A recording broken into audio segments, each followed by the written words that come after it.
Hi friends, welcome to our channel. இன்றைக்கி நம்ம என்ன பார்க்க போகிறோம் அப்படின்னா பாலிட்டி தான் பார்க்க போகிறோம். பாலிட்டி அப்படின்னு எடுத்துகிட்டவே லக்ஷ்மிகாந்த் ப்ளஸ் பிரகதீஷ் 2 புக்குமே வந்துட்டு நல்லாயிருக்கும் அப்படின்னு சொல்லுவாங்க.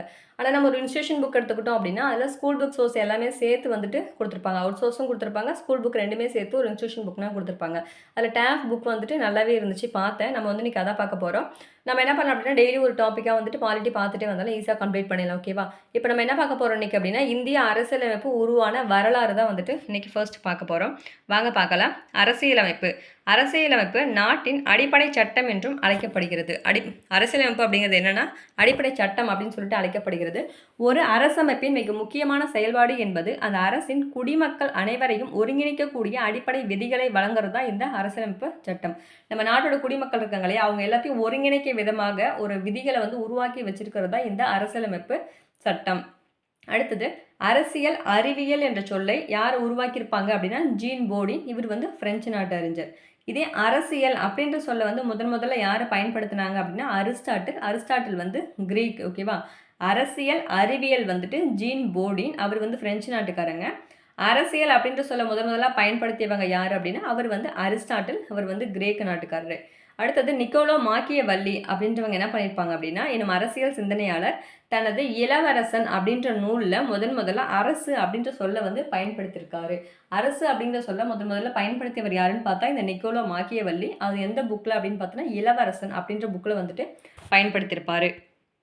அடுத்தது இந்திய அரசியலமைப்பு ஒரு அறிமுகம். முக்கியமான பாயிண்ட் மட்டும் பார்த்துக்கலாம். ஓகேவா? உலகின் அரசியலமைப்பு பெரும்பான்மையானவை எழுதப்பட்ட ஆவணங்களாக தான் வந்துட்டு கருதப்படுகிறது. நிறைய பார்த்தோன்னா எழுதப்பட்ட ஆவணங்கள் தான். ஓகேவா? இப்போ நம்ம இந்திய அரசியலமைப்பு என்னது, நம்மளது எழுதப்பட்டது தானே, அந்த மாதிரி. அடுத்தது அரசியல் அமைப்பு என்ற கருத்தாக்கம் முதல்ல எங்கே தோன்றுச்சு அப்படின்னா அமெரிக்க ஐக்கிய நாடுகள் தான் வந்து தோன்றிருக்கு. அடுத்து ஆங்கிலேயர் ஆட்சியும் இந்திய அரசியலமைப்பின் வரலாறும். கிபி 1600 டிசம்பர் 31 இங்கிலாந்து அரசி முதலாம் எலிசபெத் அவர்களால் வெளியிடப்பட்ட பட்டயத்தின்படி ஆங்கில கிழக்கிந்திய கம்பெனி இந்தியாவில் வணிக தளங்களை அமைத்தது. அதாவது இந்த கிழக்கிந்திய கம்பெனி இருக்கு இல்லையா, அது வந்து இந்தியாவில் வந்து வணிக தளங்கள் வந்து அமைச்சிருப்பாங்க. எப்போ கிபி 1600 தான் இந்த இங்கிலீஷ் ஈஸ்ட் இந்திய கம்பெனி வந்துட்டு இங்கே வணிக தளங்கள்லாம் வந்துட்டு அமைச்சிருப்பாங்க. அடுத்தது 2 போர் வந்து முக்கியமாக தெரிஞ்சுக்கணும். ஒன்று பிளாசி போர், இன்னொன்று பக்சார் போர். ஓகேவா? பிளாசி போர், பக்சார் போர். பிளாசி போர் 1757, பக்சார் போர் 1764. இந்தியாவில் ஆங்கிலேய கிழக்கிந்திய கம்பெனியின் அரசியல் ஆதிக்கம் ஏற்பட வங்காளத்தில் நடைபெற்ற பிளாசி போர் மற்றும் பக்சார் போர் தான் என்னது காரணமாக அமைஞ்சிருக்கு. அடுத்தது 1765 கையெழுத்தான அலகாபாத் உடன்படிக்கை பக்சார் போரை முடிவுக்கு கொண்டு வந்தது. பக்சார் போர் 1764 நடந்துச்சு இல்லையா, அது முடிவுக்கு கொண்டு வந்த உடன்படிக்கை எதுன்னு பார்த்தோன்னா அலகாபாத் உடன்படிக்கை. அடுத்த வருஷம், அதாவது பக்சார் போருக்கு அடுத்த வருஷம் தான் அது வந்திருக்கு. 1765 தான் வந்து அந்த உடன்படிக்கை போட்டு அதை வந்துட்டு ஃபினிஷ் பண்ணியிருக்காங்க, கொண்டு வந்திருக்காங்க, முடிவுக்கு கொண்டு வந்திருக்காங்க. இவ்வுடன்படிக்கையின்படி ஆங்கிலேயர்கள் வங்காளம், பீகார், ஒரிசா பகுதிகளில் வரி வசூல் செய்யும் உரிமையை பெற்றனர். இந்திய அரசியலமைப்பின் வளர்ச்சியை 2 பிரிவுகளாக பிரிக்கலாம். என்னென்ன பிரிக்கலாம் அப்படின்னா கிழக்கிந்திய கம்பெனி ஆட்சியில் கொண்டு வரப்பட்ட சட்டங்கள், இன்னொன்று பிரிட்டிஷ் நேரடி ஆட்சியில் கொண்டு வரப்பட்ட சட்டங்களை 2 வகையாக பிரிக்கலாம். அந்த கிழக்கிந்திய கம்பெனியில் வந்து கொண்டு வந்திருப்பாங்க இல்லையா, அது அந்த டைம் பார்த்தோன்னா 1773 1857 வரைக்கும் அந்த கிழக்கிந்திய கம்பெனிக்கு ஆட்சியில் இருக்கும். அதுக்கப்புறம் வந்து பிரிட்டிஷ் வந்து நேரடி ஆட்சியில் கொண்டு வந்துருவாங்க இல்லையா. அப்போ 1858 நம்ம விடுதலை பெற வரையுமே 1947 வரைக்கும் ஆங்கில ஆட்சி காலத்தில் நிர்வாக சட்டங்கள் பாருங்கள். 1857 பெரும்புரட்சியின் விளைவாக ஆட்சியில் மாற்றம். அதாவது ரெண்டு டைப்ஸாக கொடுத்துருக்காங்க. ஒன்று வந்து ஆங்கில கிழக்கிந்திய கம்பெனியின் கீழே கொண்டு வரும்போது அந்த சட்டங்கள் என்னது, அதுக்கப்புறம் பிரிட்டிஷ் நேரடி ஆட்சியில் கொண்டு வரப்பட்ட சட்டங்கள்லாம் என்னென்ன அப்படின்னு சொல்லிட்டு பார்க்கலாம். ஃபர்ஸ்ட் வந்து ஆங்கில கிழக்கிந்திய கம்பெனி கீழே கொண்டு வந்து பார்த்தோன்னா 1773 தான் ஃபர்ஸ்ட் ஒழுங்குமுறை சட்டம். அடுத்து வந்து பிட் சட்டம் 1784, பிட் இந்திய சட்டம். அதுக்கப்புறம் பட்டய சட்டம் வந்து 4 இருக்கும். இந்திய சாசன சட்டம் அப்படின்னு சொல்லலாம், பட்டய சட்டம்னு சொல்லலாம். அது வந்து மொத்தம் 4. 1793, 1813, 1833, 1853. ஓகேங்களா? ஒவ்வொரு 20 வருஷத்துக்கும் இடையில தான் வந்துட்டு அடுத்தடுத்த பட்டய சட்டம் வந்துட்டு ஏற்றிருப்பாங்க. இது 4மே. ஓகேவா? ஒவ்வொரு 20 வருஷத்துக்கும் இடையில 93, 13, 33, 53. அடுத்தது பிரிட்டிஷ் நேரடி ஆட்சியில் கொண்டு வரப்பட்ட சட்டங்கள் என்னென்னு பாருங்கள். 1858 இந்திய அரசு சட்டம், அரசாங்க சட்டம். 1861 கவுன்சில் சட்டம், இந்திய கவுன்சில் சட்டம். 1892 வந்துட்டு கவுன்சில் சட்டம். 1909 அதுவும் இந்திய கவுன்சில் சட்டம், மின்டோ மார்லி சொல்வோம் இல்லையா, அது 1919 அந்த இந்திய அரசு சட்டம் மாண்டேகு ஜேம்ஸ் போட்டிருக்கு இல்லையா, அது 1919. 1935 இந்திய அரசு சட்டம். 1947 இந்திய சுதந்திர சட்டம். இது வந்து ஒன்று வந்து கிழக்கிந்திய கம்பெனி கீழே கொண்டு வந்தது, இன்னொன்று பிரிட்டிஷ் ஆட்சி நேரடியில் வந்த பிறகு அதுக்கப்புறம் கொண்டு வரப்பட சட்டங்கள். இது ரெண்டும் பார்த்தாச்சு. அடுத்தது பார்த்தோம் அப்படின்னா ஆங்கிலேய கிழக்கிந்திய கம்பெனி ஆட்சியின் கீழே கொண்டு வரப்பட சட்டங்களை வந்து பார்க்கலாம். ஃபர்ஸ்ட் வந்து என்னது, ஒழுங்குமுறை சட்டம். இப்போ பார்த்தோம் இல்லையா, 1773. இது வந்து பார்த்தோம் அப்படின்னா பிரிட்டிஷ் நாடாளுமன்றத்தின் கீழ் ஆங்கில கிழக்கிந்திய கம்பெனியை ஒழுங்குபடுத்த கொண்டு வரப்பட்ட முதல் சட்டம் எது அப்படின்னு பார்த்தோன்னா இந்த ஒழுங்குமுறை சட்டம் 1773. ஓகேவா. இந்த கிழக்கிந்திய கம்பெனி இருக்கு இல்லையா, அதை ஒழுங்குபடுத்துறதுக்காக தான் வந்துட்டு ஃபர்ஸ்ட் வந்து ஒரு ஒழுங்குமுறை சட்டம் வந்து கொண்டு வந்திருப்பாங்க. அது 1773 கொண்டு வந்திருப்பாங்க. இங்கிலாந்து பிரதமர் யார் அப்போ இருந்தாங்க அப்படின்னா நார்த் பிரபு அப்படின்றவங்க தான் வந்துட்டு அப்போ இருந்தார் பிரதமரா. இந்த சட்டம் இந்திய அரசியல் அமைப்பின் முதல் படி இல்லைன்னா அடிக்கல் அப்படின்னு சொல்லிட்டு அழைக்கப்படுகிறது. ஓகேவா. அடுத்து 1784 வந்து ஒழுங்குமுறை சட்டம் திருத்தப்பட்டு ஆக்ட் ஆஃப் செட்டில்மெண்ட் அப்படின்னு சொல்லிட்டு அழைக்கப்படுகிறது. இந்த ஒழுங்குமுறை சட்டத்தை வந்து திருத்திருப்பாங்க, அதை தான் வந்து ஆக்ட் ஆஃப் செட்டில்மெண்ட் அப்படின்னு சொல்லிட்டு அழைக்கப்படுறாங்க. அடுத்து ஒழுங்குமுறை சட்டத்தின்படி 3 பிரிவுகளில் சீர்திருத்தம் வந்து செய்யப்பட்டிருக்காங்க. ஒன்று வணிகத்துறை, இன்னொன்று நிர்வாகத்துறை, இன்னொன்று நீதித்துறை. ஓகேவா. வணிகத்துறை, நிர்வாகத்துறை, நீதித்துறை. வணிகத்துறையில் வந்து இயக்குனர் குழு 24 பேர் இருப்பாங்க. நிர்வாகத்துறையில் வந்து கவர்னர் ஜெனரல் உட்பட 4 பேர் இருப்பாங்க. நீதித்துறையில் வந்துட்டு தலைமை நீதிபதி உட்பட 3 நீதிபதிகள். அப்போ 1+2 பேர் வந்துட்டு இருப்பாங்க. மொத்தம் 3 துறையாக இருப்பாங்க. அதை மட்டும் வந்து ஞாபகம் வச்சுக்கோங்க. வணிகத்துறை, நிர்வாகத்துறை, நீதித்துறை. இந்த ஒழுங்குமுறை சட்டம் 1773 அப்போ வந்தப்ப. அடுத்தது நிர்வாக குழு வந்து பார்த்தோன்னா வங்காளத்தின் முதல் கவர்னர் ஜெனரல். பம்பாய் மதராஸ் ஆளுநர்கள் தலைமை ஆளுநருக்கு கட்டுப்பட்டு இருக்க வேண்டும். பம்பாய் மதராஸ் ஆளுநர்கள் தலைமை ஆளுநருக்கு கட்டுப்பட்டு இருக்க வேண்டும். அவங்க நிர்வாகத்தை பற்றி சொல்லியிருக்காங்க. ஓகேவா. வங்காளத்தின் governor governor general of Bengal என அழைக்கப்பட்டார். வங்காளத்தோட கவர்னர் வந்து பார்த்தோன்னா கவர்னர் ஜெனரல் ஆஃப் பெங்கால் அப்படின்னு சொல்லிட்டு அழைக்கப்படுறாங்க. வங்காளத்தோட முதல் கவர்னர் ஜெனரல் யாருன்னு பார்த்தோன்னா வாரன் ஹேஸ்டிங். வங்காளத்தின் முதல் கவர்னர் ஜெனரல் வந்துட்டு வாரன் ஹேஸ்டிங். இந்த கவர்னர் ஜெனரலுக்கு உதவ வந்து 4 உறுப்பினர்கள் கொண்ட நிர்வாக குழு வந்துட்டு இருப்பாங்க. நிர்வாக குழு வந்து எத்தனை பேர் இருப்பாங்கன்னா 4 பேர் வந்து அவங்களுக்கு ஹெல்ப் பண்ண அப்போ இருப்பாங்க. ஓகேவா. அதுக்கு வந்துட்டு அவங்களுக்கு பதவி காலம் பார்த்தோன்னா 5 வருஷம். கையூட்டு அப்படின்னு லஞ்சம், அதை வாங்கலாம் வந்து தடை விதிச்சிருப்பாங்க அப்போதைக்கு. ஓகேவா. அது வந்து நிர்வாக குழு. அடுத்து இயக்குனர் குழு அப்படின்னு பார்த்தோன்னா அவங்களோட பதவி காலம் வந்து 1 ஆண்டிலிருந்து 4 ஆண்டுகளாக இயக்குனர் குழுவில் உறுப்பினர்களுக்கு உயர்த்தப்பட்டது.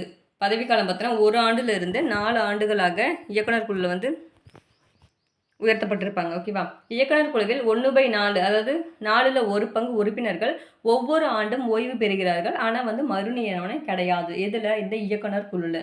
ஓகேவா. ஏன்னா கம்பெனியோட வணிகம் வந்து யாரோட கட்டுப்பாட்டில் வருதுன்னா இயக்குனர் குழு கட்டுப்பாட்டில் தான் வந்திருக்கு. அவங்களோட பதவி காலம் பார்த்தோம் அப்படின்னா 1 ஆண்டிலிருந்து 4 ஆண்டுகளாக அந்த உறுப்பினர்களுக்கு வந்து டைம் வந்து உயர்த்தப்பட்டிருக்கு. அப்புறம் இயக்குனருக்குள்ள வந்து 4ல் 1 பங்கு உறுப்பினர்கள் வந்து என்ன பண்ணுவாங்க, ஒவ்வொரு ஆண்டுமே வந்துட்டு ஓய்வு பெறுவாங்க. ஆனால் வந்துட்டு அவங்களுக்கு மறு நியமனமே கிடையாது. நெக்ஸ்ட் பார்த்தோம் அப்படின்னா நீதித்துறை. நீதித்துறையில் பார்த்தீங்கன்னா ஒரு தலைமை நீதிபதி உட்பட 3 நீதிபதிகள் இருப்பாங்க. 1773 சட்டத்தின் படி தான் என்ன பண்ணுவாங்கன்னா 1774 கல்கத்தா வில்லியம் கோட்டையில் உச்சநீதிமன்றம் 1774 அமைக்கப்பட்டிருப்பாங்க. அதில் ஒரு தலைமை நீதிபதி ப்ளஸ் 3 இணை நீதிபதிகள் வந்து இருப்பாங்க.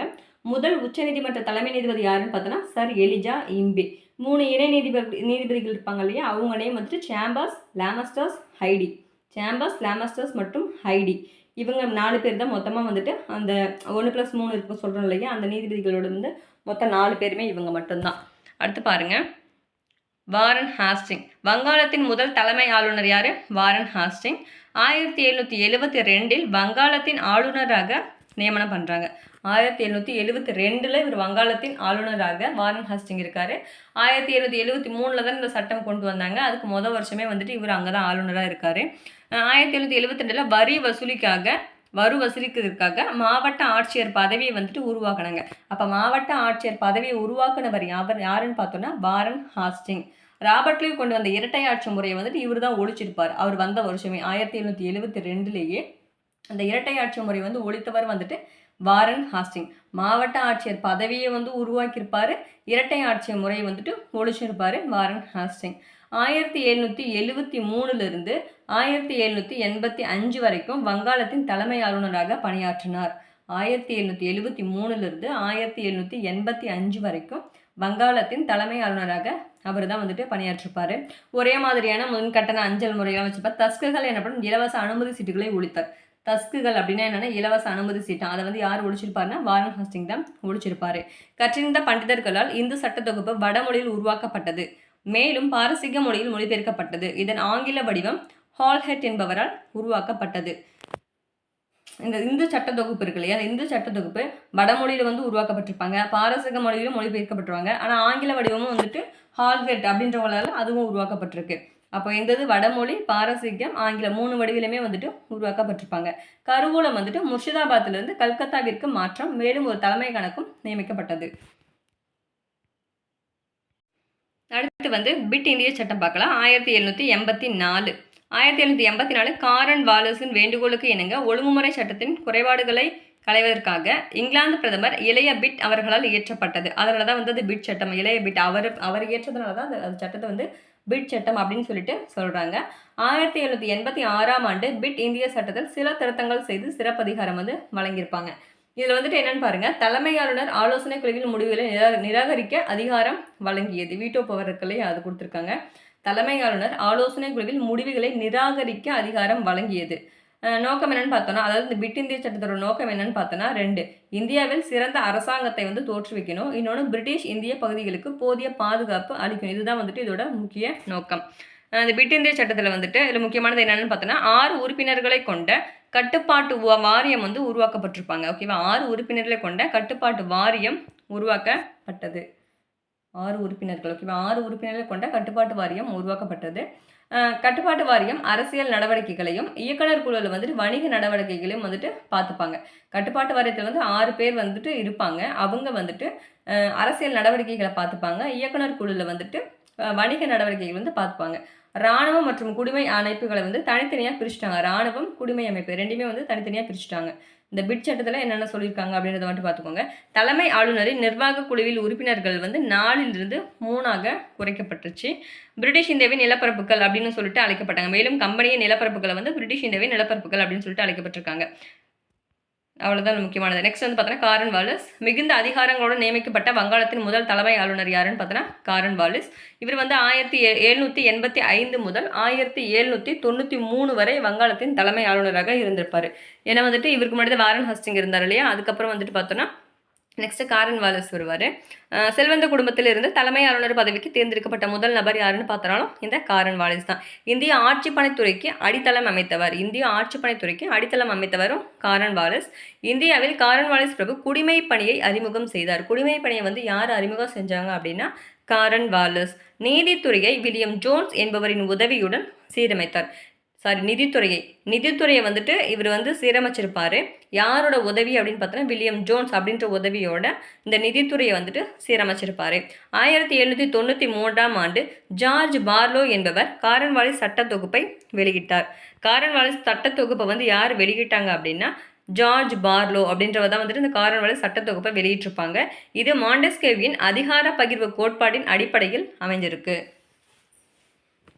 அடுத்தது, வணிகத்தில் நடைபெற்ற எண்ணற்ற முறைகேடுகளையும் ஊழல்களையும் சார்லஸ் கிராண்ட் என்பவரின் உதவியுடன் ஒழித்தார். இந்த ஊழல்களையும் வந்துட்டு இவர் தான் ஒழிச்சிருப்பார். யாரோட உதவி அப்படின்னா சார்லஸ் கிராண்ட் அப்படின்றவங்களோட உதவியோட இந்த ஊழல்கள் எல்லாம் வந்துட்டு ஒழிச்சிருப்பார். 1793 நிலையான நிலவரி திட்டத்தை அறிமுகப்படுத்தினார். இதுதான் ரொம்ப முக்கியமானது. ஓகேவா, நிலையான நிலவரி திட்டம் அப்படின்னாவே யாருன்னா அது காரன் வாலிஸ். இதில் முக்கியமானது என்னென்னது, மிகுந்த அதிகாரங்களுடன் வந்தவர் யாருன்னு பார்த்தா இந்த காரன் வாலிஸ். செல்வந்த குடும்பத்திலிருந்து இவர் தான் வந்திருப்பார். 1786 93 வரைக்கும் இவர் இருந்திருப்பார். குடிமை பணியை வந்துட்டு இவர் தான் அறிமுகம் செஞ்சிருப்பார். ஓகேவா, நிதித்துறையும் வந்து சீரமைச்சிருப்பார். நெக்ஸ்ட் வந்துட்டு அந்த ஊழல்கள்லாம் ஒழிச்சிருப்பார். நிலையான நிலவரி திட்டத்தை வந்து அறிமுகப்படுத்தியிருப்பார். இதுதான் வந்து அவரோட முக்கியமானது. இந்திய குடிமைப்படையின் தந்தை யாருன்னு பார்த்தோன்னா காரன் வாலிஸ். இந்திய ஆட்சிப்படையின் தந்தைன்னு பார்த்தோன்னா அது வந்து சர்தார் வல்லபாய் பட்டேல். ஓகேவா, குடிமைப்படையின் தந்தைனா காரன் வாலிஸ், ஆட்சிப்படையின் தந்தைனா சர்தார் வல்லபாய் பட்டேல். அடுத்தது சாசன சட்டங்கள். பட்டயம் என்பது ஒரு நாட்டின் இறையாண்மை அதிகாரத்தை மையமாக கொண்ட சகல அதிகாரம் மற்றும் சலுகைகளை கொண்ட வணிக நிறுவனம், பல்கலைக்கழகம் மற்றும் நகரத்தை உருவாக்க வழங்கப்படும் சட்டமாகும். அதான் வந்து சாசன சட்டங்கள். சார்ட்டர் ஆக்ட்னு சொல்கிறோம் இல்லையா, அதுதான். 1793 முதல் 1853 வரை மொத்தம் எத்தனை சாசன சட்டங்கள் வந்துட்டு இயற்றப்பட்டிருப்பாங்க அப்படின்னா 4 சாசன சட்டங்கள். அதான் 20 வருஷத்துக்கு ஒரு டைம் இயற்றிருப்பாங்க இல்லையா, அதுதான் சாசன சட்டங்கள். பட்டய சட்டங்கள் என்றும் அழைக்கப்படுகிறது. சாசன சட்டம்னு சொல்லலாம், பட்டய சட்டம்னு சொல்லலாம். ஃபர்ஸ்ட் பட்டய சட்டம் அப்போ என்னது, இந்திய பட்டய சட்டம் அப்படின்னா 1793. இதுதான் வந்துட்டு முதல் சாசன சட்டம். இந்த முதல் சாசன சட்டம் வந்து சர் ஜான் ஷோர் என்பவரால் இயற்றப்பட்டது. இதில் வந்து என்னென்ன சொல்லியிருப்பாங்கன்றது பார்த்துக்கோங்க. கிறிஸ்தவ சமய பரப்பாளர் சமய பிரச்சாரமும் மதமாற்றமும் செய்யக்கூடாது அப்படின்னு சொல்லியிருப்பாங்க. ஃபர்ஸ்ட் இந்த பட்டய சட்டத்தை ஞாபகம் வச்சுக்கோங்க. 1793 இதுதான் வந்துட்டு முதல் சாசன சட்டம். ஓகேவா, முதல் பட்டய சட்டம். இது யாரால் இயற்றப்பட்டிருப்பாங்க அப்படின்னா சர் ஜான் ஷோர் அவர்களால் வந்து இது இயற்றப்பட்டது. அப்போ வந்து அந்த கிறிஸ்தவ சமய பரப்பாங்க இருக்காங்க இல்லையா, அந்த மதமாற்றம் வந்து செய்யக்கூடாது அப்படின்னு சொல்லிட்டு ஃபர்ஸ்ட் பட்டய சட்டத்தில் சொல்லியிருப்பாங்க. இந்தியாவில் தடையற்ற வர்த்தகத்தை கிழக்கிந்திய கம்பெனி ஈடுபடுத்தக்கூடாது அப்படின்னு சொல்லியிருப்பாங்க. ஓகேவா, தடையற்ற வர்த்தகத்தை வந்து கிழக்கிந்திய கம்பெனி ஈடுபடக்கூடாது அப்படின்னு சொல்லியிருப்பாங்க.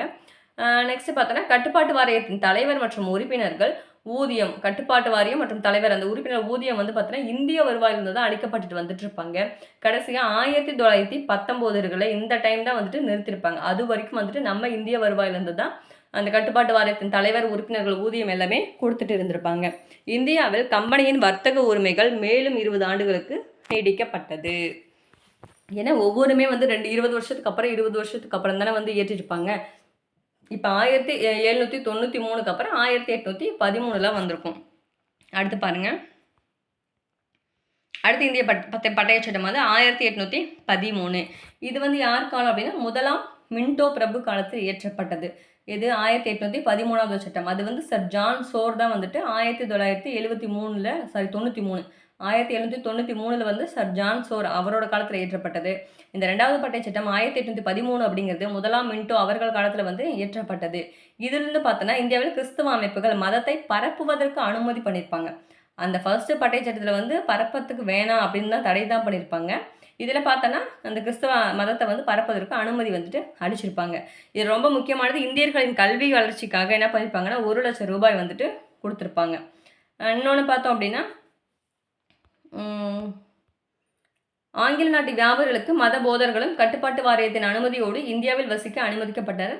கம்பெனியின் இராணுவ செலவிற்கு உச்சவரம்பு வந்து நிர்ணயிக்கப்பட்டிருக்காங்க. கம்பெனியோட இராணுவ செலவிற்கு ஒரு உச்சவரம்பு அப்படின்றது வந்து நிர்ணயிச்சிருப்பாங்க. இந்தியாவில் கிழக்கந்த கம்பெனியின் ஏகபோக வணிக உரிமை முடிவுக்கு வந்தது. எப்போ 1813. தேயிலை வணிகம் மற்றும் சீனாவுடனான வர்த்தகத்தை தவிர மீது வணிக உரிமை எல்லாமே வந்துட்டு முடிவுக்கு வந்திருக்கும். தேயிலையும் சீனாவோட வர்த்தகத்தை தவிர. ஓகேவா, அது 1813 சட்டம். அடுத்து பார்க்கலாம். நெக்ஸ்ட் பார்த்தோன்னா 1833 சட்டம். ஓகேவா, வங்காளத்தின் தலைமை ஆளுநர் பதவி வந்துட்டு இந்தியாவின் தலைமை ஆளுநர் அப்படின்னு சொல்லிட்டு மாற்றிருப்பாங்க. இந்தியாவின் தலைமை ஆளுநராக ஃபர்ஸ்ட் இப்போ யார் இருந்திருப்பாங்க அப்படின்னா வில்லியம் பென்டிங் பிரபு. ஓகேவா, இந்தியாவின் தலைமை ஆளுநர் யார் அப்படின்னா வில்லியம் பென்டிங் பிரபு. 1833 பட்டய சட்டத்தின்படி இந்திய குடிமைப்பணி அறிமுகப்படுத்தப்பட்டது. இந்திய குடிமைப்பணி எப்போ அறிமுகப்படுத்தப்பட்டது அப்படின்னா 1833. 1835 வரைக்குமே பாரசீகம் தான் வந்து ஆட்சி மொழியாக இருந்தது. அதுக்கப்புறம் தான் ஆங்கிலம் வந்து ஆட்சி மொழியானது. 1835 வரைக்குமே பாரசீகம் தான் ஆட்சி மொழியாக இருந்தது. அதுக்கப்புறம் தான் ஆங்கிலம் வந்து ஆட்சி மொழியாக இருந்தது. நெக்ஸ்ட் மார்ச் 17, 1835 மெக்கலோ பிரபுவின் பரிந்துரையின்படி வில்லியம் பென்டிங் பிரபு ஆங்கில வழி கல்வியை அறிமுகப்படுத்தினார். வில்லியம் பென்டிங் பிரபு இருக்காலையா, அவர் வந்து மெக்கலோ இருக்கார் இல்லையா, அவரோட அறிவுறுத்தியின் பேரில் பரிந்துரையின் பேரில் தான் வந்துட்டு இந்த ஆங்கில வழி கல்வியை வந்து அறிமுகப்படுத்தியிருப்பார். 1835 மார்ச் 17. நெக்ஸ்ட் இந்திய பட்டய சட்டம் 1833. இதில் வந்து வேறு என்னென்ன பண்ணியிருக்காங்க அப்படின்றத பார்க்கலாம். 1832 இங்கிலாந்து பிரதமர் கிரே என்பவர் முதல் சீர்திருத்த சட்டத்தை இயற்றினார். இங்கிலாந்து பிரதமர் இருக்கார் இல்லையா கிரே, 1832 கிரே அப்படின்றது வந்து இங்கிலாந்து பிரதமர். அவர் தான் வந்து முதல் சீர்திருத்த சட்டத்தை வந்து இயற்றிருப்பார். இதன் பின்னணியில் தான் வந்து 1833 இந்த சாசன சட்டம் வந்து இயற்றப்பட்டுச்சு. ஏன்னா 1813 அப்புறம் 20 வருஷம் கழிச்சு 1833 வருது இல்லையா, அப்போ தான் வந்துட்டு இதை இயற்றிருப்பாங்க. இந்தியா முழுவதும் ஒரே ஆட்சியின் கீழ் கொண்டு வரப்பட்ட பம்பாய் மற்றும் மெட்ராஸ் கவர்னர்கள் தங்களின் சட்டம் இயற்றும் அதிகாரத்தை வந்துட்டு அவங்க இழந்துட்டாங்க. எல்லாமே ஒரே கண்ட்ரோலில் கொண்டு வந்துட்டாங்க. 1833 சட்டம். இதோட சிறப்பம்சம் என்ன பார்த்தோன்னா மத உரிமை வந்து வழங்கப்பட்டிருப்பாங்க. 1843 இந்தியாவில் அடிமை முறை ஒழிப்பு எப்படின்னு பார்த்தோன்னா 1843 இந்த இயர் ஞாபகம் வச்சுக்கோங்க. இந்தியாவில் அடிமை முறை ஒழிப்பு வந்து 1843. தலைமை ஆளுநரின் ஆலோசனை குழுவில் சட்ட உறுப்பினர் வந்து ஒருத்தர் நியமனம் பண்ணியிருப்பாங்க. அந்த முதல் சட்ட உறுப்பினர் யார் அப்படின்னு பார்த்தோன்னா நம்ம டிபி மெக்கலே பிரபு. இந்தியாவின் நவீன சிற்பி பாக்ஸில் பாருங்கள். இந்தியாவின் நவீன சிற்பி வந்து ஜவஹர்லால் நேரு. நவீன இந்தியாவின் சிற்பி ஜவஹர்லால் நேரு. நவீன இந்தியாவின் விடிவெளி ராஜாராம் மோகன் ராய் மற்றும் விவேகானந்தரும் சொல்லலாம். அடுத்தது வில்லியம் பென்டிங், அவரை பற்றி பார்க்கலாம். இந்தியாவின் முதல் தலைமை ஆளுநர் யார்? William Bentinck. இப்போ தான் பார்த்தோம் 1833 வந்திருப்பார். வேலூர் கழகம் எப்போ நடந்திருக்குன்னா 1806 ஜூலை 10 நடைபெற்ற போது சென்னை மாகாண ஆளுநராக இருந்தவர் யாருன்னு பார்த்தனாலும் இந்த வில்லியம் பென்டிங் தான் அப்போது இருந்திருப்பார். இந்தியாவின் தலைமை ஆளுநராக 1829 முதல் 1835 வரை பணியாற்றிருப்பார் இந்த வில்லியம் பென்டிங். இராணுவத்தில் பேட்டா முறையை ஒழித்தவர் யாருன்னா வில்லியம் பென்டிங். இராணுவத்தில் பேட்டா முறையை ஒழித்தவர் யாருன்னு பார்த்தோன்னா வில்லியம் பென்டிங். மகள்வாரி முறை அறிமுகம் செய்தவரும் வில்லியம் பென்டிங். ஓகேவா, பேட்டா முறையை ஒழிச்சவரும் வில்லியம் பென்டிங் தான். மகள்வாரி முறையை அறிமுகம் செய்தவரும் வில்லியம் பென்டிங் தான். நவீன மேற்கிந்திய கல்வியின் தந்தை என அழைக்கப்படுபவர் வில்லியம் பென்டிங். நெக்ஸ்ட், இந்தியாவில் ஆங்கில வழி கல்வியை அறிமுகப்படுத்தும் பொழுது இந்தியாவின் தலைமை ஆளுநர் அவர் தான் இருந்திருப்பார். ஏன்னா 1835 தான் வந்து அறிமுகப்படுத்தியிருப்பாங்க. அப்போ இவர் தான் இருந்திருப்பார். கடமை என்று செயல்பட்ட முதல் தலைமை ஆளுநர் வில்லியம் பென்டிங். கடமை என்று செயல்பட்ட முதல் தலைமை ஆளுநர் வில்லியம் பென்டிங். காரன்வாலிஸ் கொண்டு வந்த மாகாண மேல்முறையீட்டு நீதிமன்றங்களை அகற்றினார். காரன்வாலிஸ் வந்துட்டு இந்த மேல்முறையீடு நீதிமன்றங்களை கொண்டு வந்திருப்பாரு. அதை வேணான்னு சொல்லிட்டு அகற்றினது யாருன்னு பார்த்தோன்னா அதுவும் வில்லியம் பென்டிங் தான். ஓகேவா, சதி ஒழிப்பும் வந்துட்டு இவர் தான் ஈடுபடுத்திருப்பாரு.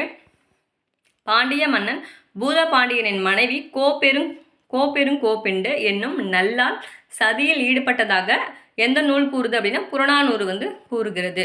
சதி ஒழிப்பில் வில்லியம் பென்டிங் பிரபுவின் முன்னோடி யாருன்னு பார்த்தோன்னா அல்புக்கர்க். அல்ஃபோன்சா டி அல்புக்கர்க் தான் இந்த வில்லியம் பென்டிங்கோட முன்னோடி சதி ஒழிப்பில். ராஜாராம் மோகன் ராய் வந்து சதி ஒழிப்பிற்கு உதவியும் செஞ்சிருப்பார். ராஜாராம் மோகன் ராய் வந்துட்டு வில்லியம் பென்டிங்க்கு உதவி செஞ்சிருப்பார். அந்த வில்லியம் பென்டிங்கே முன்னாடி யாருன்னு பார்த்தோன்னா அல்புக்கர்க். எப்போ வந்து சதி ஒழிச்சிருப்பாங்க அப்படின்னா டிசம்பர் 4, 1827 விதி 17(1) படி தான் இந்த சதியை வந்துட்டு ஒழிச்சிருப்பாங்க. இந்த சட்டத்தின் விதிகள் பென்தாம் என்பவரின் தாராள மற்றும் பயன்பாட்டு தத்துவங்களை உள்ளடக்கியதாக இருந்தது. இதில் 2 முக்கியமானது என்னென்னு பார்த்தோன்னா 1987 ராஜஸ்தான் மாநிலத்தில் முதலாக சதி ஒழிப்பு சட்டத்தை இயற்றியது. இது 1988 அடுத்த வருஷமே இந்திய நாடாளுமன்றம் சதி ஒழிப்பு சட்டத்தை இயற்றியது. 87 ராஜஸ்தான் மாநிலம் வந்து ஃபர்ஸ்ட் சதி ஒழிப்பு சட்டத்தை இயற்றிருப்பாங்க. 88 இந்திய நாடாளுமன்றமே சதி ஒழிப்பு சட்டத்தை வந்து இயற்றிடுச்சு. அடுத்த பட்டய சட்டம் வந்து பார்த்தோன்னா 1853. இதுதான் வந்து கடைசி பட்டய சட்டம். வங்காள ஆளுநர் பொறுப்பு அல்லாத முதல் இந்திய தலைமை ஆளுநர். வங்காள ஆளுநர் பொறுப்பல்லாத இந்திய தலைமை ஆளுநர் யாருன்னு பார்த்தோன்னா டல்ஹௌசி பிரபு. பாராளுமன்ற முறை அரசாங்கம் அறிமுகப்படுத்தப்பட்டது. அதாவது கவர்னர் ஜெனரலின் கவுன்சில் ஆனது நிர்வாகம் சட்டசபை அப்படின்னு சொல்லிட்டு 2ஆக வந்துட்டு பிரிக்கப்பட்டிருப்பாங்க. ஓகேவா, பாராளுமன்ற முறை அரசாங்கம் வந்து அறிமுகப்படுத்தப்பட்டாங்க. இந்த கவர்னர் ஜெனரலோட கவுன்சில் இருக்கு இல்லையா, அதை வந்து என்ன பண்ணிருப்பாங்கன்னா நிர்வாகம் சட்டசபை அப்படின்னு சொல்லிட்டு 2ஆக பிரிக்கப்பட்டிருப்பாங்க. இந்த சட்டத்தில் வந்து என்னென்ன சொல்லியிருப்பாங்க அப்படின்னா இதுதான் வந்து கடைசி பட்டய சட்டம் எதுன்னு பார்த்தோன்னா இதுதான். இது வந்து டல்ஹௌசி காலத்தில் தான் வந்து இயற்றப்பட்டிருக்கும். இன்னொன்று வந்து பார்த்தோன்னா சார்லஸ் வுட் இருக்கார் இல்லையா, இந்த சார்லஸ் வுட் கல்வி சாசனம் 1854 அப்போ வெளியிடப்பட்டது வந்துட்டு இப்போ தான். இதுதான் வந்து இந்த சார்லஸ் வுட் கல்வி சாசனம் தான் வந்துட்டு இந்தியாவின் கல்விக்கான மகா சாசனம், இந்தியாவின் அறிவு பெட்டகம் என்றும் அழைக்கப்படுகிறது. அதாவது நிதித்துறை மற்றும் நிர்வாகத்துறையும் தனித்தனியாக பிரிக்கப்பட்டுச்சு. எல்லாமே இந்த பட்டய சட்டத்தில் தான் 1853 தான் எல்லாமே வரும். ஓகேவா, இதில் வந்து இன்னொன்று என்னென்னு பார்த்தோன்னா இந்திய குடிமைப்பணி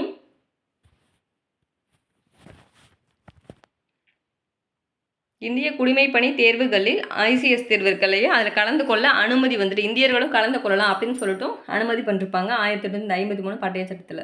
1857 மெட்ராஸ், பம்பாய், கல்கத்தா 1857 மெட்ராஸ், பம்பாய், கல்கத்தா ஆகிய இடங்களில் பல்கலைக்கழகங்கள் வந்து உருவாக்கப்பட்டிருப்பாங்க. இப்போ சென்னை பல்கலைக்கழகம் வந்து 1857 சொல்கிறோம் இல்லையா, அப்போ வந்து மெட்ராஸு, பம்பாய், கல்கத்தா 3 இடத்துலையுமே வந்து பல்கலைக்கழகங்கள் வந்து உருவாக்கப்பட்டிருப்பாங்க. ஓகேவா, அடுத்து பார்க்கலாம். நெக்ஸ்ட்டு டல்ஹௌசி பிரபு பாருங்கள். இந்தியாவின் தலைமை ஆளுநர்களில் மிக இளவயது உடையவர் யாருன்னு பார்த்தோன்னா டல்கௌசி. இவர் வந்து பார்த்தோன்னா 1848 1856 வரை இந்தியாவின் தலைமை ஆளுநராக பணியாற்றிருப்பார். எப்போ 1848 அந்த வாரிசு கொள்கை சொல்கிறோம் இல்லையா, அப்போ 1848 1856 வரைக்கும் தலைமை ஆளுநராக டல்ஹௌசி தான் இருந்திருப்பாரு. தடையில்லா வாணிபம் அறிமுகம் செய்ததும் டல்ஹௌசி தான். ஓகேவா, வாரிசிலப்பு கொள்கை அறிமுகம் செய்ததும் டல்ஹௌசி. இந்தியாவின் பொறியியல் துறைக்கு அடித்தளம் அமைத்தார். இன்ஜினியரிங். ஓகேவா, அதோட சிறப்புகள் பார்த்தோன்னா பொதுப்பணித்துறையின் தந்தை, தொழில்நுட்ப கல்வியின் தந்தை, ரயில் பாதைகளின் தந்தை, அஞ்சல் துறையின் தந்தை, நவீன இந்தியாவை உருவாக்கியவர் யார் அப்படின்னு பார்த்தோன்னா டல்ஹௌசி. பொதுப்பணித்துறையின் தந்தை, தொழில்நுட்ப கல்வியின் தந்தை, ரயில் பாதைகளின் தந்தை, அஞ்சல் துறையின் தந்தை, நவீன இந்தியாவை உருவாக்கியவர் எல்லாமே வந்து யாருன்னா டல்ஹௌசி தான். 1853 மும்பை டு தானே இந்த இந்தியாவில் முதல் ரயில் பாதை உருவாக்கினவர் டல்ஹௌசி. டல்ஹௌசியின் வாழ்க்கை வரலாறை வந்துட்டு யார் எழுதியிருப்பாங்க அப்படின்னா டபிள்யூ ஹண்டர் அப்படின்றவங்க வந்துட்டு டல்ஹௌசியோட வரலாற்றை வந்து எழுதியிருப்பாங்க. விதவை மறுமண சட்டம் எப்போ 1856 ஈஸ்வர சந்திரா வித்யாசாகர் தான் வந்துட்டு உதவியிருப்பார் இந்த விதவை மறுமண சட்டம் உருவாகத்திற்கு. ஜேபி கிராண்ட் என்பவர் சட்ட முன்வரைவை அறிமுகம் செய்தார். இந்த விதவை மறுமண சட்டம் இருக்கு இல்லையா, அந்த சட்ட முன்வரை வந்து யார் அறிமுகம் செஞ்சிருப்பாங்க அப்படின்னா ஜேபி கிராண்ட் அப்படின்றவர் தான் வந்துட்டு அறிமுகம் செஞ்சிருப்பாரு. 1856 ஜூலை 31 1856 ஜூலை 31 விதி வந்து 15 கீழ் தான் வந்துட்டு இது நிறைவேற்றப்பட்டிருப்பாங்க. அடுத்தது பிரிட்டிஷ் நேரடி ஆட்சியின் கீழ் கொண்டு வரப்பட்ட சட்டங்கள். இந்திய அரசு சட்டம். இப்போ வந்து ஆங்கில கிழக்கிந்திய கம்பெனி இருக்கு இல்லையா, அது ஃபுல்லாக அந்த சட்டங்கள் எல்லாமே அதுங்க கொண்டு வந்த சட்டங்கள் எல்லாமே பார்த்துட்டோம். இப்போ வந்து பிரிட்டிஷ் நேரடி ஆட்சியின் கீழ் கொண்டு வரப்பட்ட சட்டங்களை வந்துட்டு பார்க்கலாம்.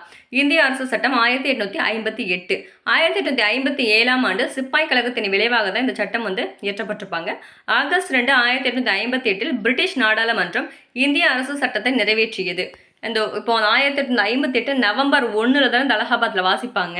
அது வந்து இங்கே அந்த சட்டத்தை வந்து அங்கே இங்கிலாந்து பாராளுமன்றம் பிரிட்டிஷ் பாராளுமன்றத்தில் இந்த அரசு சட்டத்தை எப்போ நிறைவேற்றிருப்பாங்க அப்படின்னா ஆகஸ்ட் 2 வந்து நிறைவேற்றிருப்பாங்க. இங்கே தான் நவம்பர் 1 வந்துட்டு வாசிக்கப்பட்டிருப்பாங்க. இங்கிலாந்து விக்டோரியா மகாராணி பேரறிக்கை கானிங் பிரபுவால் நவம்பர் 1 1858 அலகாபாத் தர்பாரில் வாசிக்கப்பட்டது. மகாராணியின் அறிக்கை இந்திய மக்களின் உரிமை சாசனம் என்று அழைக்கப்படுகிறது. அப்போ இந்திய மக்களின் உரிமை சாசனம் என அழைக்கப்படுவது எது அப்படின்னு பார்த்தோன்னா இந்த இந்திய அரசாங்க சட்டம் 1858 தான். ஓகேவா, இதுதான் வந்துட்டு இந்திய நல்லாட்சி சட்டம் என்றும் அழைக்கப்படுகிறது. இந்திய நல்லாட்சி சட்டம் என்றும் அழைக்கப்படுகிறது. மேக்னா கார்ட்டா ஆஃப் இந்தியான்னு சொல்கிறோம் இல்லையா, இந்திய மக்களின் உரிமை சாசனம். இந்தியாவின் தலைமை ஆளுநர் அரச பிரதிநிதி என்று அழைக்கப்படுகிறார். அப்போ முதல் அரச பிரதிநிதி யார் அப்படின்னா முதல் வைசிராய் யாருன்னு பார்த்தோன்னா கானிங் பிரபு. இந்த சட்டத்தைப்படி பார்த்தோம் அப்படின்னா இயக்குனர் குழு மற்றும் கட்டுப்பாட்டு வாரியம் கலைக்கப்பட்டுட்டாங்க. அந்த இயக்குனர் குழுவும் கட்டுப்பாட்டு குழு இருந்தது இல்லையா, அந்த வாரியம் அது ரெண்டுமே கலைக்கப்பட்டு கிழக்கிந்திய கம்பெனி நிர்வாகத்தின் கீழ் இருந்த இந்திய ஆட்சி பகுதிகள் அனைத்துமே நேரடியாகவே வந்து பிரிட்டிஷ் ஆட்சி கீழே வந்துட்டு கொண்டு வந்தாங்க. அந்த கிழக்கிந்திய கம்பெனி இருக்கு இல்லையா, அது கீழே வந்து எல்லாத்தையுமே முற்றிலுமே தவிர்த்துட்டு நேரடியாக பிரிட்டிஷ் கட்டுப்பாட்டுக்குள்ளே வந்துட்டு கொண்டு வந்துட்டாங்க. 1861 அமைக்கப்படும் சட்டமன்றத்தில் இந்திய பிரதிநிதிகள் அனுமதிக்கப்படுவர் அப்படின்னு சொல்லிட்டு இந்த சட்டம் கூறிட்டாங்க. 15 உறுப்பினர்களை கொண்ட இந்திய கவுன்சில் எனும் அமைப்பு அரசு செயலருக்கு உதவி புரிய அமைக்கப்பட்டது. இதில் வந்து முக்கியமானது என்னன்னு பார்த்தோன்னா இந்தியாவிற்கான முதல் அரசு செயலர் யாருன்னு பார்த்தோன்னா ஸ்டான்லி பிரபு. ஓகேவா, இது ஃபர்ஸ்ட் நல்லா தெரிஞ்சுக்கோங்க. அடுத்தது விக்டோரியா மகாராணியின் பேரறிக்கை 1858 இருக்கு இல்லையா, இது வந்துட்டு என்ன சொல்லியிருக்காங்கன்னு பாருங்க. இந்திய மக்களின் வாழ்க்கை வளமே எங்களுடைய பலமாகும், அவர்களுடைய மனநிறைவே எங்களுடைய பாதுகாப்பாகும், அவர்களது நன்றியே எங்களுக்கு சிறந்த அன்பளிப்பாகும் அப்படின்னு சொல்லிட்டு யார் பாராட்டிருக்காங்க, நமது உரிமைகள் மற்றும் சுதந்திரத்திற்கான மகா சாசனம் அப்படின்னு சொல்லிட்டு பாராட்டு தெரிவிச்சிருக்காங்க. யார் அப்படின்னா சுரேந்திரநாத் பானர்ஜி. எது அப்படின்னா விக்டோரியா மகாராணி பேரறிக்கை இருக்கு இல்லையா, அதை வந்துட்டு சொல்லியிருக்காங்க, அதை புகழ்ந்து சொல்லியிருக்காங்க. அடுத்து இந்திய கவுன்சில் சட்டம் 1861. இதுதான் வந்து முதல் கவுன்சில் சட்டம். ஓகேவா, இது கானிங் பிரபு காலத்தில் தான் வந்து கொண்டு வரப்பட்டிருப்பாங்க. 1861 ஜூன் 6 இந்திய கவுன்சில் சட்டத்திற்கான வரைவினை இங்கிலாந்து நாடாளுமன்றத்தில் மசோதாவாக தாக்கல் செய்தவர் யாரா சார்லஸ் வுட் தான் வந்துட்டு இந்த இந்திய கவுன்சில் சட்டத்தை வந்துட்டு ஃபர்ஸ்ட் நாடாளுமன்றத்தில் வந்து அறிமுகம் பண்ணிருப்பாங்க. 1859 துறை சார்ந்த முறை அதாவது கேபினெட் முறை வந்து எப்போ அறிமுகம் பண்ணாங்க அப்படின்னா 1859 கேபினெட் முறை வந்து அறிமுகம் பண்ணியிருப்பாங்க. அந்த இந்திய கவுன்சில் சட்டம் 1861 நடைமுறைக்கு வரும்போது அங்கே தான் செயல்பட்டிருப்பாங்க. சிறப்பம்சம் என்னன்னு பார்த்தோன்னா முதல் முறையாக இந்தியர்களுக்கு சட்டமேற்றும் பணியில் வந்து பங்களிப்பு கொடுக்கப்பட்டது. எது இந்த இந்திய கவுன்சில் சட்டம் 1861 தான் ஃபர்ஸ்ட் இந்தியர்களுக்கு சட்டமேற்றும் பணியில் வந்துட்டு அவங்களுக்கு பங்களிப்பு அவங்களுக்கு வாய்ப்பே வந்துட்டு கொடுத்துருப்பாங்க. நெக்ஸ்ட் 1861 இச்சட்டம் கானிங் பிரபுவால் இலாகா ஒதுக்கீட்டு முறை அறிமுகம் செய்யப்பட்டது. இலாகா ஒதுக்கீடு போர்ட்ஃபோலியோ சிஸ்டம் இருக்கு இல்லையா, அது வந்து இந்த சட்டத்தின் மூலமாக தான் வந்துட்டு அறிமுகம் செஞ்சுருப்பாங்க. மத்திய மாநில சட்டங்கள் அமைப்பை அதிகாரத்தையும் வரையறுத்தது. முக்கிய கூறுகள் என்ன பார்த்தோன்னா ஆண்டு நிதிநிலை அறிக்கை பட்ஜெட் இருக்கு இல்லையா, முதல் முறையாக பட்ஜெட் அறிமுகம் செய்தது எதுன்னு பார்த்தோன்னா 1861 சட்டம் தான். ஓகேவா. பதவி உருவாக்கம் பார்த்தோன்னா அரசுக்கு உதவியாக இருக்க அட்வொகேட் ஜெனரல் பதவி உருவாக்கப்பட்டதும் இந்த 1861. அடுத்ததுல முக்கியமானதுன்னு பார்த்தோம்னா சட்டமன்ற கவுன்சில் இந்த சட்டத்தின் மூலம் இச்சட்டத்தின் மூலம் கீழ்கண்ட மாகாணங்களில் சட்டப்பேரவை வந்து ஏற்படுத்தப்பட்டிருக்காங்க. அதாவது 1861 சட்டத்தின் கீழே கீழ்கண்ட மாகாணங்களில் சட்டப்பேரவை ஏற்படுத்தப்பட்டது. எங்கெங்க அப்படின்னா வங்காளம், வடமேற்கு எல்லை மாகாணம், பஞ்சாப். வங்காளத்தில் வந்து 1862 இந்த பாக்ஸில் இருக்குது பாருங்கள். வங்காளத்தில் வந்து 1862, வடமேற்கு எல்லை மாகாணம்னா 1866, பஞ்சாப்னா 1897. இதுதான் முதல் கவுன்சில் சட்டம். அடுத்த கவுன்சில் சட்டம் ரெண்டாவது பாருங்க 1892. இந்த சட்டமானது இந்திய தேசிய காங்கிரசின் முதல் வெற்றி ஆகும். இந்திய தேசிய காங்கிரஸ் 1885 ஸ்டார்ட் பண்ணிருப்பாங்க இல்லையா, அப்போ அதோட முதல் வெற்றி எதுன்னு பார்த்தோன்னா இந்த கவுன்சில் சட்டம் தான். காங்கிரஸ் மிதவாதிகளின் கோரிக்கையை ஏற்று இந்த சட்டத்தை பிரிட்டிஷ் அரசு இயற்றியது. இதில் வந்துட்டு முக்கியமானது பாருங்கள், கவுன்சிலில் உள்ள கூடுதல் உறுப்பினர்கள். ஓகே, இந்த பாயிண்ட் பாருங்கள். கூடுதல் உறுப்பினர்கள் வரவு செலவு இந்த பட்ஜெட் இருக்கு இல்லையா, பட்ஜெட் அறிக்கையை பற்றி விவாதம் நடத்துவதும் பொதுமக்கள் நலன் கருதி வினாக்கள் எழுப்பவும் அனுமதிக்கப்பட்டனர். இந்த பட்ஜெட்டில் வந்துட்டு கேள்வி கேட்கலாம் அப்படின்ற விவாதத்தை வந்து நடத்தலாம் அப்படிங்கிறது 1892 தான் வந்துட்டு அனுமதிக்கப்பட்டிருப்பாங்க. சட்டமன்ற கூட்டத்தொடரில் இந்தியர்கள் கலந்து கொள்ள அனுமதிக்கப்பட்டனர். ஆனால் கேள்வி கேட்க அனுமதி மறுக்கப்பட்டது. ஆனால் கேள்வி மட்டும் கேட்கக்கூடாதாம்மா, அனுமதிச்சு கலந்துக்கலாம், ஆனால் வந்து எந்த கேள்வியுமே வந்துட்டு கேட்கக்கூடாதுன்னு சொல்கிறாங்க. ஓகேவா. அடுத்தது இந்திய கவுன்சில் சட்டம் 1909. இது மின்டோ மார்லி சீர்திருத்தம் என்றும் அழைக்கப்படுகிறது. இந்திய வைஸ்ராய் யாருன்னு பார்த்தோன்னா மின்டோ, மற்றும் இந்தியாவுக்கான அரசு செயலர் தான் வந்துட்டு மார்லி. இந்திய வைஸ்ராய் மின்டோ, இந்தியாவிற்கான அரசு செயலர் வந்துட்டு மார்லி. காங்கிரஸ் இருந்த மிதவாதிகளை திருப்திப்படுத்தும் நோக்கில் இந்த சட்டம் வந்து இயற்றப்பட்டது. இந்த சட்டம் மிதவாதிகளின் தலைவர் வந்து கோபாலகிருஷ்ண கோகலேவுக்கு கிடைத்த வெற்றியாக கருதப்படுகிறது. மிதவாத தலைவர் யாரு? கோபாலகிருஷ்ண கோகலே. அவருக்கு கிடைத்த வெற்றியாக தான் வந்துட்டு இந்த இந்திய கவுன்சில் சட்டம் 1909 இருக்குல்லே அதை வந்துட்டு கருதப்படுறாங்க. இதோட சிறப்பம்சம் என்ன பார்த்தோன்னா சாதி, தொழில் மற்றும் வகுப்புவாரி பிரதிநிதித்துவம் வந்து அறிமுகப்படுத்தப்பட்டது. வகுப்புவாத பிரதிநிதித்துவத்தின் தந்தை யாருன்னு பார்த்தோன்னா 2ஆம் மின்டோ பிரபு. இஸ்லாமியருக்கு தனித்தொகுதி முறையும் அறிமுகம் செய்யப்பட்டது. இந்த 1909 சட்டத்தில் மெயின் என்ன அப்படின்னு பார்த்தோன்னா இஸ்லாமியருக்கு தனித்தொகுதி. இதுதான் ரொம்ப இம்பார்ட்டண்டான பாயிண்ட்டு. எத்தனை இடங்கள்னு பார்த்துக்கோங்க. 27 வந்து 8 இடங்கள் வந்து முஸ்லீமுக்கு. ஓகேவா. 27 மொத்தம் இடத்துல 8 இடங்கள் வந்து முஸ்லீம் கொடுத்ததன் மூலம் மதவாத பிரிவினைக்கு இந்த சட்டம் வழிவகுத்தது. இதோட கட்டுப்பாடுகள் என்ன பார்த்தோன்னா கற்றவர்களுக்கு மட்டுமே ஓட்டுரிமை வந்து வழங்கப்பட்டாங்க. ஓகேவா. கற்றவர்களுக்கு மட்டுமே ஓட்டுரிமை அளிக்கப்பட்டாங்க. இந்த சட்டத்தில் அதிகபட்ச உறுப்பினர்கள் எண்ணிக்கையானது 16 60ஆக 60 அதிகரிக்கப்பட்டது. ஓகேவா. அது தெரிஞ்சுக்கிட்டிங்கன்னா போதும். நெக்ஸ்ட் முக்கியத்துவம் பார்த்தோன்னா பம்பாய் மற்றும் சென்னை மாகாணங்களில் நிர்வாக குழு உறுப்பினர்கள் எண்ணிக்கை 2 4 உயர்த்தப்பட்டது. பம்பாய் மற்றும் சென்னை மாகாணங்களில் சத்யேந்திர பிரதாப் சின்ஹா என்பவர் தலைமை ஆளுநர் நிர்வாக குழுவில் முதன்முறையாக நியமிக்கப்பட்ட இந்திய சட்டமன்ற உறுப்பினர். அதாவது தலைமை ஆளுநர் நிர்வாக குழு இருக்கு இல்லையா, அதுல முதலாக நியமிக்கப்பட்ட இந்திய சட்டமன்ற உறுப்பினர் யாருன்னு பார்த்தோன்னா SP சின்ஹா, அதாவது சத்யேந்திர பிரதாப் சின்ஹா அவர் தான் சொல்லியிருப்பாங்க. நெக்ஸ்ட் இங்கிலாந்து நாடாளுமன்ற பொதுமக்கள் அவையில் உறுப்பினர். இங்கிலாந்து நாடாளுமன்றத்தில் பொதுமக்கள் அவையில் உறுப்பினர் யாருன்னு பார்த்தோன்னா முதல் இந்தியர் தாதாபாய் நவ்ரோஜி, 2வது இந்தியர் வந்து SP சின்ஹா. இதான் இப்போ பார்த்தோம் இல்லையா இந்த பிரசாத் சின்ஹா, சத்யேந்திர பிரசாத் சின்ஹா, இவர் தான் SP சின்ஹான்னு சொல்கிறோம். அடுத்து வகுப்பு மாறி பிரதிநிதித்துவம். இதில் பார்த்தோன்னா ஆங்கிலேயர்கள் பிரித்தாளும் கொள்கையை கடைபிடிக்கும் நோக்கில் மத அடிப்படையிலான பிரிவுக்கு அடித்தளமிட்டனர். 1909 கொண்டு வரப்பட்ட மின்டோ மார்லி சீர்திருத்தம் முஸ்லீம்களுக்கு தனி பிரதிநிதித்துவம் வழங்கியது. இப்போ தான் பார்த்தோம் இல்லையா 27 வந்து 8 இடங்கள் வந்துட்டு அவங்களுக்கு கொடுத்துருப்பாங்க அப்படின்னு சொல்லிட்டு. இந்த இடஒதுக்கீடு பாகுபாடு தான் பிற்காலத்தில் 1947 இந்தியா பாகிஸ்தான் பிரிவினைக்கு வழிவகுத்தது. அடுத்தது இந்திய அரசு சட்டம் 1919. ஃபர்ஸ்ட் இப்போ 1909 பார்த்துட்டோம். இப்போ 1919. அதுக்கிடையில் பாருங்கள் ஆகஸ்ட் அறிக்கை எப்போ வரும்? 1917 ஆகஸ்ட் அறிக்கை வரும். 1916 தன்னாட்சி இயக்கம் முதல் உலகப் போர் காலத்தில் இந்தியாவில் மிக தீவிரமாக இயக்கமாக மாறியது. தன்னாட்சி இயக்கம் யார்? அன்னி பெசன்ட் இருப்பாங்க இல்லையா, அவங்கள பற்றி அவங்களுக்கு. அடுத்தது ஆகஸ்ட் 20, 1917 முதல் உலகப் போரில் இந்தியர்கள் ஆங்கிலேயருக்கு உதவியதால் இந்திய வெளியுறவு செயலர் மாண்டேகு இங்கிலாந்து பொது சபையில் ஒரு முக்கிய அறிக்கையை வெளியிட்டார். அதுதான் ஆகஸ்ட் அறிக்கை. இதோட சிறப்புகள் என்னன்னு பார்த்தோன்னா, நிர்வாகத்தில் ஒவ்வொரு துறையிலும் இந்தியர்கள் அதிகமாக பங்கேற்க வாய்ப்பளிக்கப்படும் அப்படின்னு சொல்லியிருப்பாங்க.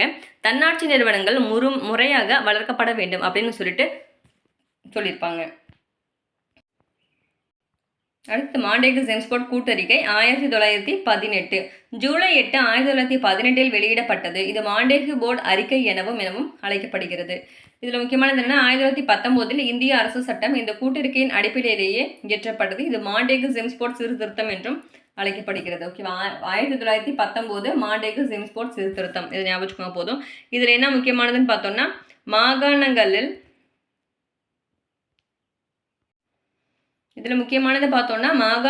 இரட்டை ஆட்சி. ஓகேவா? மாகாணங்களில் இரட்டை ஆட்சி, இதுதான் 1919 சட்டம். ஆளுநர்கள் மற்றும் அவரது நிர்வாக குழு ஒதுக்கப்பட்ட துறைகள். இதில் பார்த்தோன்னா ஆளுநர்கள், அவரது அமைச்சர்கள், மாற்றப்பட்ட துறைகள், இந்த மாதிரி 2 மாகாணங்களை இரட்டை ஆட்சி, 2 ஆட்சியாக இருக்கும். ஓகேவா? இது ஆளுநர், அவரது நிர்வாக குழுவில் ஒதுக்கப்பட்டது. இது ஆளுநர் மற்றும் அவரது அமைச்சர்கள், மாற்றப்பட்ட துறைகள். இது இந்தியர்களுக்கு. இது ஃபர்ஸ்ட் இதுக்கு பார்த்தோம்னா பிரிட்டிஷ்க்கு, இது இந்தியர்களுக்கு. அதாவது காவல்துறை, சிறைச்சாலை, நில வருவாய் இதெல்லாம் சில ஒதுக்கியிருப்பாங்க. கல்வி, உள்ளாட்சி அமைப்பு இதெல்லாம் இந்தியர்களுக்குன்னு தனியாக ஒதுக்கியிருப்பாங்க. அடுத்தது இந்திய அரசு சட்டம் 1919 முக்கிய கூறுகள் என்னன்னு பார்த்தோன்னா, பிப்ரவரி 1921 இந்த சட்டம் நடைமுறைக்கு வந்தது. இந்த சட்டம் எப்போ நடைமுறைக்கு வந்ததுன்னா 1921. ஓகேவா? மாகாணங்களில் இரட்டை ஆட்சியை அறிமுகப்பட்டது எது அப்படின்னு பார்த்தோன்னா, இந்த 1919 சட்டம். முதலாக தேர்தல் ஆணையம் அமைக்கப்பட்டு நேரடி தேர்தல் முறை கொண்டு வரப்பட்டது எதுன்னு பார்த்தனாலும் இந்த 1919 சட்டம். மத்திய பட்ஜெட்டில் இருந்து மாகாண பட்ஜெட் பிரிக்கப்பட்டது. மத்திய பட்ஜெட்டிலிருந்து மாகாண பட்ஜெட் பிரிக்கப்பட்டதும் 1919 சட்டம் தான். அக்டோபர் 1, 1926 பொது பணியாளர் தேர்வாணையம் அமைக்கப்பட்டது. பொது பணியாளர் தேர்வாணையம் எப்போ அப்படின்னா 1926 அக்டோபர் 1. அடுத்தது இந்தியாவுக்கான அரசு அயலுறவு செயலர் மற்றும் அவரது உதவியாளர்களின் ஊதியம் இனி பிரிட்டிஷ் வருவாயிலிருந்து அளிக்கப்படும். ஓகேவா? ஏன்னா இது வரைக்குமே ஏற்கனவே படித்தோம் இல்லையா, 19 வரைக்குமே நம்ம இந்திய வருவாயிலிருந்து தான் அவங்களுக்கு கொடுத்துட்டு வந்திருப்பாங்க அந்த ஊதியம். இப்போ தான் அந்த பிரிட்டிஷ் இருக்காங்க இல்லையா, இந்தியர்களுக்கான அயலுறவு சேவலை இனி பிரிட்டிஷ் வருவாயிலிருந்து தான் அவங்களுக்கு அளிக்கப்படும் அப்படின்னு சொல்லிட்டாங்க. லண்டனில் இந்தியாவுக்கென உயர் ஆணையர் ஒருவர் நியமிக்கப்பட்டிருப்பாங்க. முதல் உயர் ஆணையர் யாருன்னு பார்த்தோன்னா சர் வில்லியம் ஸ்டீவன்சன் மேயர். முதல் இந்திய உயர் ஆணையர் யாருன்னு பார்த்தோன்னா தாதிபா மெர்வான்ஜி தலால். அடுத்தது இதில் முக்கியமானது பார்த்தோன்னா இரட்டை, அந்த பாக்ஸில் இருக்கிறது பார்த்துக்கோங்க. இரட்டை ஆட்சியை காங்கிரஸ் கடுமையாக எதிர்த்தது. மேலும் இச்சட்டம் ஏமாற்றத்தையும் அதிருப்தியையும் அளித்ததாக காங்கிரஸ் தெரிவித்தது. ரொட்டி கேட்டதற்கு கல்தான் கிடைத்தது, இந்த மாதிரி சொன்னதெல்லாமே காந்தியடிகள் சொல்லியிருப்பாரு. இந்திய அரசு சட்டம் 1919 ஆங்கிலேயரின் பெருந்தன்மையற்ற செயல் என்றும் இவற்றை ஏற்பது இந்தியர்களுக்கு மதிப்புடையது ஆகாது அப்படின்னு சொன்னது அன்னி பெசன்ட் சொல்லியிருப்பாங்க. இது 1919 சட்டத்தை காந்தியடிகளும் அன்னி பெசன்ட்டும் இந்த மாதிரி சொல்லியிருப்பாங்க. அடுத்தது இந்திய அரசு சட்டம் 1935. இது என்னன்னு பார்க்கலாம். சைமன் கமிஷன் எப்போ? 1927 நவம்பர் 26, 1927 மாண்டேகு ஜெம்ஸ்போர்ட் சீர்திருத்த ஆய்வு செய்வதற்காக தான் இந்த சைமன் கமிஷனை அமைச்சிருப்பாங்க. இந்த குழுவில் பார்த்தோன்னா 7 பேர் இருப்பாங்க. இந்த சைமன் குழு எப்போ பம்பாய்க்கு வந்துச்சு அப்படின்னா பிப்ரவரி 3, 1928. அமைச்சது பார்த்தோன்னா 1927. இங்கே பம்பாய்க்கு வந்தது 1928. இந்தியா முழுவதும் சுற்றுப்பயணம் எப்போ வந்திருப்பாங்க அப்படின்னா 1930. அறிக்கை 1930. இந்தியா முழுவதும் சுற்றுப்பயணம் செய்து இறுதியாக எப்போ அறிக்கை சமர்ப்பிச்சிருப்பாங்க அப்படின்னா 1930. சைமன் கமிஷன் எப்போ போட்டிருப்பாங்கன்னா 27. அது எப்போ பம்பாய் வந்துச்சு அப்படின்னா அது 28. சென்னை எப்போ வந்தாங்கன்னு பார்த்தோன்னா அது 1939 வரும். 29 வரும். 27, 28, 29 லைனாக வரும். அடுத்தது 30 தான் அறிக்கையை சமர்ப்பிச்சிருப்பாங்க. இந்த அறிக்கையில் என்னென்ன சொல்லியிருக்காங்கன்னு பாருங்க. மாகாணத்தில் இரட்டை ஆட்சி முறையை நீக்க வேண்டும். மாகாணத்தை தானே இப்போதைக்கு இரட்டை ஆட்சி இருக்கு, அதை நீக்க வேணும் அப்படின்னு சொல்லியிருப்பாங்க. மாகாணங்களுக்கு சுயாட்சியை வழங்க வேண்டும். இரட்டை ஆட்சியை நீக்கிவிட்டு சுயாட்சியை வழங்க வேண்டும். பர்மா இந்தியாவிலிருந்து பிரிக்கப்பட வேண்டும் சொன்னதும் இந்த 1935 சட்டம் தான். 35 சட்டத்தில் சொல்லியிருப்பாங்க. மாகாணங்களில் பொறுப்பான அரசை கொண்டு வர வேண்டும். வகுப்பு வாரி பிரதிநிதித்துவம் தொடர வேண்டும். பிரிட்டிஷ் இந்தியா மற்றும் ராஜ்ய மாகாணங்கள் இணைந்து கூட்டாட்சி நிறுவ வேண்டும். இதெல்லாமே வந்துட்டு இந்த அறிக்கைகள், சைமன் கமிஷனோட அறிக்கைகள். இந்திய அரசு சட்டம் 35 1935 பாருங்க. இதில் வந்து ரொம்ப முக்கியமானதுன்னு பார்த்தோம்னா, இந்திய அரசு அமைப்பின் பொறுப்பான அரசு அமைவதற்கான 2வது மைல்கல் அப்படின்னு சொல்லிட்டு சொல்லலாம். 1861ஆம் ஆண்டு கவுன்சில் சட்டம் வந்து முதல் மைல்கல்னு சொல்லிட்டு அந்த ஃபர்ஸ்ட் சட்டம் கவுன்சில் சட்டம் தானே சொல்லுவோம் 1861. இப்போ 2வது மைல்கல்னு சொல்கிறது இந்த 1935வது சட்டம். இது வந்து மத்தியில் இரட்டை ஆட்சி. அந்த 19 வந்து மாகாணத்தில் இரட்டை ஆட்சி, இங்கே வந்து மத்தியில் இரட்டை ஆட்சி. 1935வது சட்டம். ஒதுக்கப்பட்ட துறைகள், மாற்றப்பட்ட துறைகள், அந்த மாதிரி 2ஆக பிரிச்சுருவாங்க. ஓகேவா? இதோட முக்கிய கூறுகள் என்னன்னு பார்த்தோன்னா 10 அட்டவணைகள் இருக்கும். 321 பிரிவுகள் உடையது தான் இந்த 1935 சட்டம். இதை மட்டும் ஞாபகம் வச்சுக்கோங்க. ஓகேவா? இங்கே வரும் இந்த லாஸ்ட் வந்து போனால் 1 2 3 321 பிரிவுகள் 10 அட்டவணைகள் கொண்ட மிக நீளமாக அமைக்கப்படப்பட்டது. மாகாணங்களில் இரட்டை ஆட்சி முறை ஒழிக்கப்பட்டு மாகாண சுயாட்சி அறிமுகப்படுத்தப்பட்டது 1937. அடுத்தது மத்திய அரசின் அதிகாரங்கள் வந்து 3 பிரிவாகவும் பிரிக்கப்பட்டாங்க. மத்திய பட்டியல், மாநில பட்டியல், பொது பட்டியல் 3ஆக இருக்கும். அப்போ மத்திய பட்டியல் வந்து 59, மாநில பட்டியல் 54, பொது பட்டியலில் 39 துறைகள் அந்த மாதிரி வந்துட்டு தனித்தனியாக பிரிச்சிருப்பாங்க. இதோட சிறப்பு அம்சங்கள் என்னன்னு பார்த்தோம்னா 1934 மத்திய ரிசர்வ் வங்கி சட்டத்தின்படி நாட்டின் வரவு செலவு மற்றும் செலாவணி கண்காணிக்கப்பட்டது. இந்திய ரிசர்வ் வங்கி எப்போ வந்து தொடங்கியிருப்பாங்கன்னா ஏப்ரல் 1 1935 தொடங்கப்பட்டிருப்பாங்க. 1934 சட்டத்தின்படி 1935 தான் வந்துட்டு தொடங்கியிருப்பாங்க. ஹில்டன் யங் கமிட்டி பரிந்துரையின் பேரில் தான் வந்துட்டு இந்த ரிசர்வ் வங்கி தொடங்கியிருப்பாங்க. கூட்டாட்சி நீதிமன்றம் அப்படின்றது 1937 டெல்லியில் நிறுவப்பட்டிருப்பாங்க. அதில் வந்துட்டு ஒரு தலைமை நீதிபதி ப்ளஸ் 6 நீதிபதிகள் இருப்பாங்க. அதோட முதல் நீதிபதி என்னன்னு பார்த்தோன்னா மௌரிஸ்கர் அப்படின்னு சொல்லுவோம். ஓகேவா? இந்த சட்டத்தின்படி அடிப்படையிலான முதல் பொது தேர்தல் வந்து பார்த்தோன்னா 1937 வந்து நடைபெற்றிருக்கும். அப்போது இருந்த 11 மாகாணங்களில் 6 மாகாணங்கள் ஈரவை சட்டமன்றங்களாக கொண்டிருக்கிறது. அப்போ இருந்து 11 மாகாணங்கள் 6 மாகாணங்கள் வந்துட்டு ஈரவை சட்டமன்றம். வங்காளம், சென்னை, ஐக்கிய மாகாணம், பம்பாய், பீகார், அசாம். இந்த சட்டம் இந்திய விடுதலை சட்டம் 1947 நிறைவேற்றப்படும் வரை நீடித்துட்டு இருந்துச்சு. 1947 வரைக்குமே இந்த சட்டம் தான் 1935 சட்டம் தான் வந்துட்டு நடைமுறையில் இருந்தது. இந்த சட்டத்தின்படி பர்மாவானது இந்தியாவிலேருந்து எப்போ பிரிக்கப்பட்டிருப்பாங்க அப்படின்னா 1937 அதிகாரப்பூர்வமாக பிரிக்கப்பட்டிருப்பாங்க.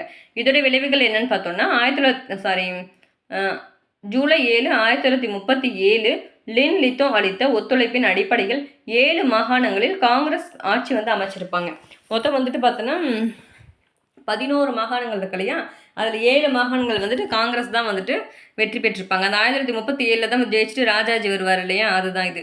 இங்கிலாந்து பிரதமர் அட்லி அறிக்கை என்னன்னு பாருங்க. 1947 பிப்ரவரி 20 1947 பிரிட்டிஷ் பிரதமர் கிளமெண்ட் அட்லி அறிக்கை ஒன்றை வெளியிட்டார். பிரிட்டிஷ் பிரதமர் அட்லி இருக்கார் இல்லையா, அவர் வந்து ஒரு அறிக்கை வெளியிடுறாரு. எப்போ 1947 பிப்ரவரி 20. அதன்படி என்ன சொல்றாரு அப்படின்னா, இந்தியாவில் ஜூன் 30 1948 ஆட்சி மாற்றம் செயல்படும் என்று விரைவில் பொறுப்பானவர்களிடம் இந்தியாவின் சுதந்திரம் ஒப்படைக்கப்படும் அப்படின்னு சொல்லிட்டு அட்லி வந்து சொல்லியிருக்காரு. எப்போ ஜூன் 30 1948 சுதந்திரம் கொடுத்துடலாம் அப்படின்ற மாதிரி அவர் சொல்லியிருப்பாரு. இந்தியாவிற்கு சுதந்திரம் வழங்குவதற்காக எலிசபெத் ராணியின் பேரன் மவுண்ட் பேட்டன் பிரபு வந்து இந்தியா செல்வார் எனவும் வேவல் பிரபா பங்கிறப்பாலே அந்த வேவல் பிரபா ஆட்சி வந்து நிறைவுபடும் அப்படின்னு சொல்லியிருப்பாரு. யாரு? அந்த அட்லி வந்து சொல்லியிருப்பாரு.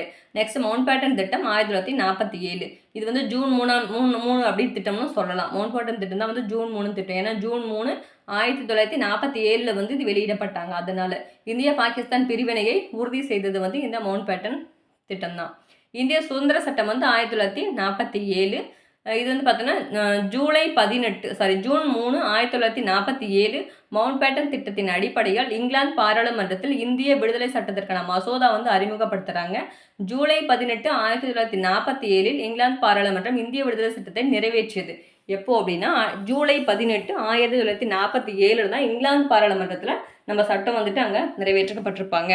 இதோட முக்கிய கூறுகள் என்னன்னு பார்த்தோன்னா, விடுதலை பெற்ற பிறகு ராஜ்ய பகுதிகள் இந்தியா பாகிஸ்தான் சுதந்திர மாகாணங்களாக செயல்படலாம். விடுதலை பெற்ற பிறகு ராஜ்ய பகுதிகள் இந்தியா பாகிஸ்தான் சுதந்திர மாகாணங்களாக செயல்படலாம். இதுதான் வந்துட்டு முக்கிய கூறுகள். இதோட சிறப்பு அம்சங்கள் என்னன்னு பாருங்க. ஆகஸ்ட் 14 1947 பாகிஸ்தானும், ஆகஸ்ட் 15 1947 இந்தியாவும் சுதந்திரம் பெற்றது. நமக்கு முன்னாடி ஒரு நாளுக்கு முன்னாடி பாகிஸ்தானும், ஆகஸ்ட் 15 வந்து நமக்கும் சுதந்திரம் கொடுத்துட்டாங்க.